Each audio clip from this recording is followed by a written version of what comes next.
محترم ناظرین کرام، اللہ تعالیٰ کے نام سے شروع جو بڑا مہربان اور انتہائی رحم والا ہے، اور حضرت محمد صلی اللہ علیہ وآلہ وسلم کی ذات بابرکات پر بے شمار درود و سلام۔ حضرت محمد صلی اللہ علیہ وآلہ وسلم نے جب نبوت کا اعلان کیا اور فرمان خداوندی کے تحت قریش کو دین اسلام کی دعوت دی تو اہل قریش نے آپ صلی اللہ علیہ وآلہ وسلم کی دعوت کو رد کر دیا، مگر اس موقع پر حضرت سیدنا علی المرتضیٰ جو کہ اس وقت کم سن تھے اور انہوں نے آپ صلی اللہ علیہ وآلہ وسلم کی دعوت پر لبیک کہا اور عرض کیا کہ میں ہر مشکل گھڑی میں آپ صلی اللہ علیہ وآلہ وسلم کے ساتھ ہوں گا، اور پھر حضرت سیدنا علی المرتضیٰ نے اپنی اس بات کو سچ کر دکھایا اور ہر مشکل گھڑی میں آپ صلی اللہ علیہ وآلہ وسلم کا ساتھ دیا اور مشرکین کے مظالم کی کچھ پرواہ نہ کی۔ اس موقع پہ شاعر نے کہا تھا، محبت خدائے رب کبیر مولا علی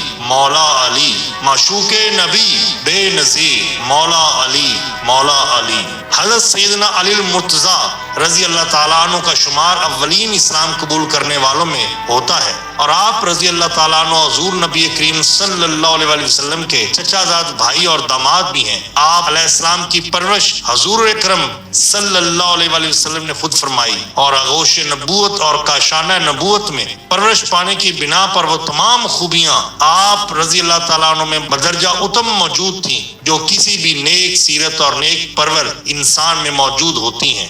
حضرت سیدنا علی المرتضیٰ علم ظاہری اور علم باطنی میں رسالت مآب صلی اللہ علیہ وآلہ وسلم کے جانشین ہیں، اور آپ علیہ السلام کے علمی مقام و مرتبہ کا احاطہ کرنا ناممکنات میں سے ہے۔ آپ علیہ السلام کی علمی قابلیت اور علمی مرتبہ کے متعلق خود سرور کونین صلی اللہ علیہ وآلہ وسلم نے فرمایا کہ میں علم کا شہر ہوں اور علی اس کا دروازہ ہے۔ حضرت سیدنا علی المرتضیٰ علیہ السلام کی فضیلت کا اندازہ یوں بھی لگایا جا سکتا ہے کہ حضرت محمد صلی اللہ علیہ وآلہ وسلم نے اپنی شہزادی اور لاڈلی بیٹی خاتون جنت حضرت سیدہ فاطمہ رضی اللہ تعالیٰ عنہ کا نکاح آپ رضی اللہ تعالیٰ عنہ سے کیا، اور بوقت نکاح حضرت سیدہ فاطمہ رضی اللہ تعالیٰ عنہ سے فرمایا کہ میں نے تمہارا نکاح اس شخص سے کیا ہے جو اللہ تعالیٰ اور اس کے رسول صلی اللہ علیہ وآلہ وسلم کو محبوب رکھتا ہے، اور اللہ تعالیٰ اس کے رسول صلی اللہ علیہ وآلہ وسلم بھی اسے محبوب رکھتے ہیں۔ اخی احمد زوج زہرا شہنشاہ ہر جن و انس،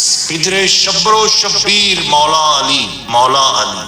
شیخ مفید رحمت اللہ علیہ بیان کرتے ہیں کہ یمن میں ایک زاہد رہتا تھا جو ہر وقت عبادت اور ریاضت میں مشغول رہتا۔ اس زاہد کا نام مشرم بن عیب تھا، اور یہ زاہد یمن کے نام سے مشہور تھا۔ اس کی عمر 190 سال تھی، اور یہ اکثر اوقات یہ دعا کرتا تھا، اے اللہ اپنے حرم سے کسی بزرگ کو بھیج تاکہ میں اس کی زیارت سے مشرف ہو سکوں۔ شیخ مفید رحمت اللہ علیہ فرماتے ہیں اس زاہد کی دعا قبول ہوئی، اور جناب ابو طالب تجارت کی غرض سے یمن پہنچے اور اس زاہد سے ملاقات ہوئی۔ زاہد نے جب آپ کو دیکھا تو انتہائی تعظیم سے پیش آیا اور پوچھا، آپ کہاں کے رہنے والے ہیں؟ جناب ابو طالب نے کہا، میں تہامہ کا رہنے والا ہوں۔ اس نے پوچھا، کون سے تہامہ؟ جناب ابو طالب نے جواب دیا کہ مکہ مکرمہ۔ زاہد نے پوچھا، تمہارا تعلق کس قبیلہ سے ہے؟ جناب ابو طالب نے جواب دیا، میرا تعلق بنی ہاشم اور بنی عبد مناف سے ہے۔ زاہد نے جب جناب ابو طالب کی بات سنی تو بے اختیار آگے بڑھ کر بوسہ لیا اور کہنے لگا، الحمدللہ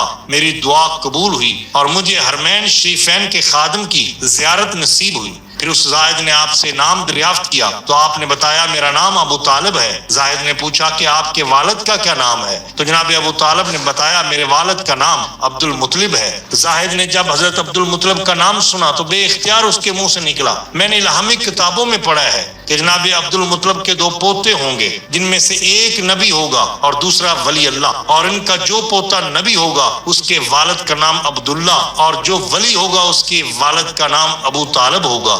جب نبی 30 برس کے ہو جائیں گے اس وقت اللہ کا یہ ولی پیدا ہوگا، اور اے ابو طالب وہ نبی پیدا ہو چکے ہیں یا نہیں؟ جناب ابو طالب نے کہا، میرے بھائی عبداللہ کا بیٹا محمد صلی اللہ علیہ وآلہ وسلم پیدا ہو گیا ہے اور وہ اس وقت 29 برس کا ہے۔ اس زاہد نے کہا، آپ جب واپس جائیں تو انہیں میرا سلام کہیں اور کہیں کہ میں ان کو دوست رکھتا ہوں۔ پھر جب وہ نبی اس دنیا سے پردہ فرما جائیں گے تو پھر آپ کے بیٹے کی ولایت ظاہر ہو۔ جناب ابو طالب نے اس زاہد کی بات سن کر فرمایا کہ میں اس حقیقت کو کیسے جان سکتا ہوں؟